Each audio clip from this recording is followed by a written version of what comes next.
ಬೆಂಗಳೂರು ಬಗ್ಗೆ ಮಾತಾಡಕ್ಕೆ ಎಲ್ಲಿಂದ ಬರ್ಬೇಕು ಅನ್ನೋದು ಫಸ್ಟ್ ಯೋಚನೆ ಮಾಡ್ತಾ ಇದೀರಿ ಸಭಾಧ್ಯಕ್ಷ. ಮನೆಯಿಂದಲೇ ಬರ್ಬೇಕು.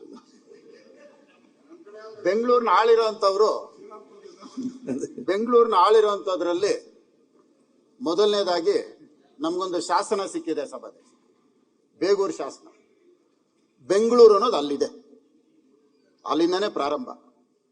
ಅಲ್ಲಿಂದ ಪ್ರಾರಂಭ ಆಗಿ ಚೋಳರು ಬರ್ತಾರೆ. ಚೋಳರು ಬಂದ ಮೇಲೆ ಮರಾಠರು ಬರ್ತಾರೆ. ಕೆಂಪೇಗೌಡರು ಕಟ್ಟೋದು 500ರಲ್ಲಿ, ಅದಕ್ಕೆ ಹಿಂದಕ್ಕೆ ನಾನು ಹೇಳ್ತಾ ಇರೋದು. ಮರಾಠರು ಆದ್ಮೇಲೆ ಬೀದರ್ ಸುಲ್ತಾನರು ಬರ್ತಾರೆ. ಬೀದರ್ ಸುಲ್ತಾನರು ಬಂದ್ಮೇಲೆ ಹೈದರಾಲಿ ಬರ್ತಾರೆ. ಹೈದರಾಲಿ ಆದ್ಮೇಲೆ ಮೈಸೂರು ಸಂಸ್ಥಾನ ಬಂದು ಬೆಂಗಳೂರನ್ನ ಖರೀದಿ ಮಾಡ್ತಾರೆ. ಬೇಕಾದ್ರೆ ಇತಿಹಾಸ ತಾವು ಚೆಕ್ ಮಾಡ್ಕೋಬೇಕು.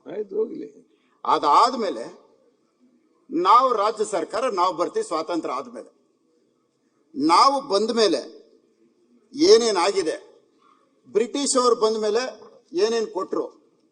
1864ರಲ್ಲಿ ನಮಗೆ ಟ್ರೈನ್ ಕೊಡ್ತಾರೆ. ಟ್ರೈನ್ ಕೊಟ್ಟಾಗ ಬಿಷಪ್ ಕಾಟನ್, ಬಾಲ್ಡವಿನು, ಸೆಂಟ್ ಜೋಸೆಫ್ ಇವೆಲ್ಲ ಆ ಕಡೆ ಹೋಗ್ತವೆ. ಏನೋ ಕೆಂಪೇಗೌಡರು ಕಟ್ಟಿದ ಪೇಟೆಗಳಿಂದ ನಾವು ಬದುಕ್ತೀವಿ. ಈ ಕಡೆ Raja mill, Binny mill, Minerva mill ಇವ್ರನ್ನ ಇಟ್ಕೊಂಡು ನಾವು ಬದುಕ್ತೀವಿ. ಅಂದ್ರೆ ಬೆಂಗಳೂರು ನಗರ ದಂಡು ನಗರ ಆಗತ್ತೆ. ಹಂಗಾಗಿ ನಾವು ಬೆಳ್ಕೊಂಬಂದಿರೋ ದಾರಿ ಇದು. ಶಾರ್ಟ್ ಆಗಿ ಹೇಳ್ಕೊಂಡು ಹೋಗ್ತೀರಿ. ಸ್ವಾತಂತ್ರ್ಯ ಬಂದು 23 ವರ್ಷ ಆಗಿರತ್ತೆ ಸಭಾಧ್ಯಕ್ಷ. ಇಡೀ ಬೆಂಗಳೂರು ನಗರದಲ್ಲಿ 24 ಫ್ಲೋರ್ ಕಟ್ಟಿರುವಂತವ್ರು ಯಾರೂ ಇರಲಿಲ್ಲ ಸಭಾಧ್ಯಕ್ಷರೇ. ಯಾವ ಶೋಭಾನೂ ಇಲ್ಲ, ಯಾವ ಎಂಬಸಿ ಇಲ್ಲ, ಯಾವ ಪ್ರೆಸ್ಟೇಜು ಇಲ್ಲ. First time Bengaluru city corporation ಅವರು ಸ್ವಾತಂತ್ರ್ಯ ಬಂದು 23 ವರ್ಷಕ್ಕೆ 24 ಫ್ಲೋರ್ MG ರೋಡಲ್ಲಿ ಯುಟಿಲಿಟಿ ಬಿಲ್ಡಿಂಗ್ ಕಟ್ತಾರೆ.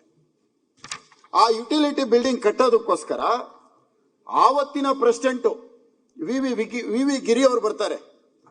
ಯಾವತ್ತು ಬರ್ತಾರೆ ಅಂದ್ರೆ ಶನಿವಾರ 12ನೇ ತಾರೀಕು ಸೆಪ್ಟೆಂಬರ್ 1970ರಲ್ಲಿ ಬರ್ತಾರೆ.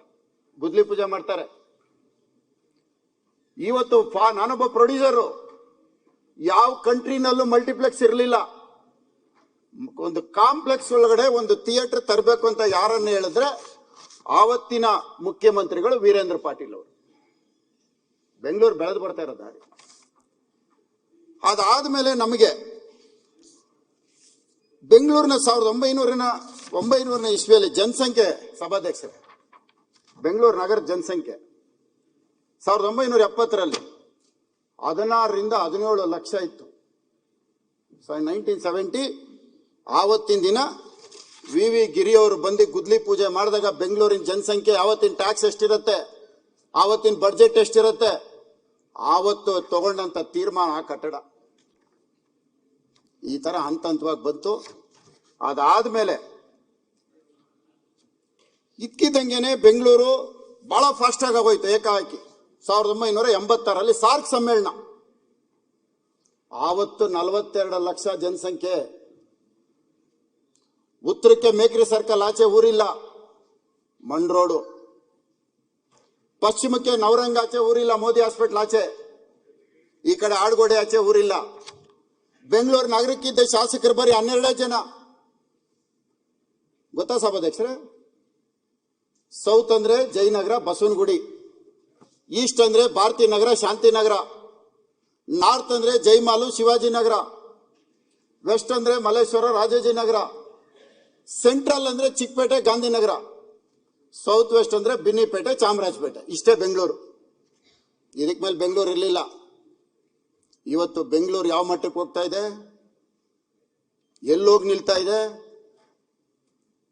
ಅಧಿಕಾರಿಗಳು ಜಾಸ್ತಿ ಆಗಿ ಇವಾಗ ಇಷ್ಟೊತ್ತು ಸತೀಶ್ ರೆಡ್ಡಿ ಅವ್ರು ಮಾತಾಡೋ ಸ್ಕ್ವೇರ್ ಫೀಟ್ಗೆ ಲಂಚ ಕೇಳ್ತಾರೆ ಅಂದೇಟ್ಗೆ ಸಾಕ್ಷಿ ಕೇಳಿದ್ರು. ಸಾಕ್ಷಿ ಕೊಡಕ್ಕಾಗಲ್ಲ ಸಭಾಧ್ಯಕ್ಷರೇ. ಯಾರನ್ನಾರು ಕರ್ಕೊಂಡೋಗಿ ಮಂಪೂರ್ ಪರೀಕ್ಷೆಗೆ ಹಾಕಿರ ಮಂಪೂರ್ ಪಕ್ಷ ಮಿಷಿನ್ ಹೊಡೆದೋಗ್ಬಿಡ್ತಾರೆ ಸಭಾಧ್ಯಕ್ಷರೇ. ಸಿಗಲ್ಲ ಉತ್ತರ. ಯಾಕೆ ಅಂದ್ರೆ ಅಷ್ಟು ಚೆನ್ನಾಗಿ ನಡೀತಾ ಇದೆ. ಅದಕ್ಕೆ ಉದಾಹರಣೆ ಕೊಡ್ಬೇಕಲ್ಲ. ಈಗ ನಾನು ಲಂಚ ಇಲ್ಲ ಅಂತ ಹೇಳ್ತಾರೆ, ಲಂಚ ಹೌದು ಅಂತಾರೆ, ಏನಾದ್ರು ಒಂದು ಸಾಕ್ಷಿ ಬೇಕಲ್ಲ. ಸುಪ್ರೀಂ ಕೋರ್ಟ್ ಒಂದು ಆದೇಶ ಕೊಡುತ್ತೆ ಸಭಾಧ್ಯಕ್ಷರೇ. ಏನಂತ ಕೊಡುತ್ತೆ ಅಂದ್ರೆ ಇಂಡಸ್ಟ್ರಿಯಲ್ ಲ್ಯಾಂಡ್ ಅಲ್ಲಿ ರೆಸಿಡೆನ್ಷಿಯಲ್ ಯಾವುದು ಕನ್ವರ್ಷನ್ ಆಗಲಿ ಚೇಂಜ್ ಆಫ್ ಲ್ಯಾಂಡ್ ಆಗಲಿ ಮಾಡಬಾರ್ದು ಅಂತ ಹೇಳ್ತಾರೆ. ಆದರೂ ಸಹ ಇಂಡಸ್ಟ್ರಿಯಲ್ ಏರಿಯಲ್ಲಿ ಇರುವಂತಹ ಒಂದು ಆಸ್ತಿ. ಇದರಲ್ಲಿ ಬ್ಲೂ ಮಾರ್ಕ್ ಮಾಡಿದ್ದೀನಿ ನೋಡಿ ಸಭಾಧ್ಯಕ್ಷ. ಇದು ಇಲ್ಲಿ ಗುರುಗುಂಟೆಪಾಳ್ಯ ಜಂಕ್ಷನ್ ಸಭಾಧ್ಯಕ್ಷರೇ, ಇವತ್ತು ನಮ್ಮ ರಾಜ್ಯಕ್ಕೆ ಬರುವಂತ 70% ನ್ಯಾಷನಲ್ ಹೈವೇನಲ್ಲಿ ಗುರುಗುಂಟೆಪಾಳ್ಯಕ್ಕೆ ಬರುತ್ತೆ. ಗುರುಗುಂಟೆಪಾಳ್ಯದ ಕಾರ್ನರ್ ಅಲ್ಲಿ ಒಂದು 5 ಎಕರೆ ಜಮೀನು ಗೋದ್ರೇಜ್ ಅವರು ಬರ್ತಾನೆ ಸಭಾಧ್ಯಕ್ಷ. ಅದು ಒಂದು ಇಂಡಸ್ಟ್ರಿಯಲ್ ಫ್ಯಾಕ್ಟರಿ ಕೊಟ್ಟಾಗ ನಾನೊಂದು ಪತ್ರ ಬರೀತೇನೆ. ಈ ಕಡೆ ಡಿಫೆನ್ಸ್ ಲ್ಯಾಂಡ್ ಇದೆ, ಈ ಕಡೆ ನಮ್ಗೆ ಅಂಡರ್ ಪಾಸಿಂಗ್ ಜಾಗ ಇದೆ, ಫೇಸ್ 3 ಮೆಟ್ರೋ ಬರ್ತಾ ಇದೆ, ಹಾಗಾಗಿ ಇದನ್ನ ಪ್ಲಾನ್ ಸ್ಯಾಂಕ್ಷನ್ ಕೊಡಬೇಡಿ, ನಮ್ಮ ಎಲ್ಲ ಡ್ರಾಯಿಂಗ್ಗಳನ್ನ ಚೆಕ್ ಮಾಡಿ, ನಮ್ಗೆಲ್ಲೂ ತೊಂದರೆ ಇಲ್ಲ ಅಂದ್ರೆ ನೀವು ಪ್ಲಾನ್ ಸ್ಯಾಂಕ್ಷನ್ ಮಾಡಿ ಅಂತ ಕೊಡ್ತೇನೆ. ಆದರೂ ಸಹ ನನ್ನ ಲೆಟರ್ನ ನಾನು ನೇರವಾಗಿ ಉಪಮುಖ್ಯಮಂತ್ರಿಗಳಿಗೆ ಬರೆದಿದ್ದೀನಿ, ಆಯುಕ್ತರಿಗೆ ಬರೆದಿದ್ದೀನಿ, ಮುಖ್ಯ ಆಯುಕ್ತರಿಗೂ ಬರೆದಿದ್ದೀನಿ. ಆದ್ರೆ ನನ್ನ ಲೆಟರ್ ಎಲ್ಲೋಯ್ತೋ ಗೊತ್ತಿಲ್ಲ ಸಭಾಧ್ಯಕ್ಷ. ನೋಡಿದ್ರೆ ಪ್ಲಾನೇ ಸ್ಯಾಂಕ್ಷನ್ ಆಗ್ಬಿಟ್ಟಿದೆ. ಮೊನ್ನೆ ಕರ್ಕೊಂಡೋದ ಮೆಟ್ರೋ ಅವ್ರನ್ನ, ಬನ್ರಪ್ಪ ನಮ್ಮ ರಾಜರಾಜೇಶ್ವರಿ ವಿಧಾನಸಭಾ ಕ್ಷೇತ್ರದಲ್ಲಿ ಎಷ್ಟು ಸ್ಟೇಷನ್ ನೋಡ್ಬೇಕು ನಾನು ಅಂತ. ಯಾತಕ್ಕೆ ನಾನು ಅದನ್ನ ಮಾಡಿದೆ ಅಂದ್ರೆ, ಅಂದಿನ ಮುಖ್ಯಮಂತ್ರಿ ಬಸವರಾಜ ಬೊಮ್ಮಾಯಿ ಅವರ ಅವಧಿನಲ್ಲಿ ಫೇಸ್ 3 ಮೆಟ್ರೋ ಸ್ಯಾಂಕ್ಷನ್ ಆಗಿತ್ತು. ಇದು ತಮ್ಮ ಗಮನಕ್ಕಿರಲಿ. ಆ ಮೆಟ್ರೋ ಫೇಸ್ 3 ನಲ್ಲಿ ಈ ಜಾಗನೂ ಸಹ ಸ್ಟೇಷನ್ಗೆ ಮಾರ್ಕ್ ಆಗಿದೆ. ನಾನೇನ್ ಗೋದ್ರೇಜ್ ಅಂತ ಹೇಳ್ತಾ ಇದ್ದೀನಿ ಅಲ್ಲಿ. ಇವತ್ತು ಗೋದ್ರೇಜ್ ಪ್ರಾಪರ್ಟಿ ಅಕ್ವಿಜೇಷನ್ ಮಾಡಕ್ಕಾಗಲ್ಲ, ಬಿಲ್ಡಿಂಗ್ ಬಂತು, ಈಗ ಅವ್ನು ಕಟ್ತಾ ಇದ್ದಾನೆ. ಸುಪ್ರೀಂ ಕೋರ್ಟ್ ಆರ್ಡರ್ ಇದು, ಆದ್ರೂ ಉಲ್ಲಂಘನೆ ಆಯ್ತು. ನಾನು ಬರೆದಿರೋ ಪತ್ರ ಡಸ್ಟ್ಬಿನ್ಗೆ ಹೋಯ್ತು ಅಂದ್ರೆ ಗೋದ್ರೇಜ್ ಒಂದು ಮೇಲ್ಗೈ ಸಾಧಿಸ್ತಾ. ಅಂದ್ರೆ ಅಲ್ಲಿ ಭ್ರಷ್ಟಾಚಾರ ನಡೆದಿಲ್ಲ ಸಭಾಧ್ಯಕ್ಷ. ಆಮೇಲೆ ಸಾಕ್ಷಿ ಕೇಳಿದ್ರಲ್ಲ, ಅದಕ್ಕೆ ನಾನು ಹೇಳ್ತಾರೆ ಭ್ರಷ್ಟಾಚಾರ ನಡೆದಿಲ್ಲ. ಭ್ರಷ್ಟಾಚಾರ ನಡೀದೇನೆ, ಸುಪ್ರೀಂ ಕೋರ್ಟ್ ಆದೇಶ ಉಲ್ಲಂಘನೆ, ಮೆಟ್ರೋ ಸ್ಟೇಷನ್ ಇವಾಗ ಜಾಗ ಇಲ್ಲ, ಎಲ್ಲ ಆಗೋಯ್ತು.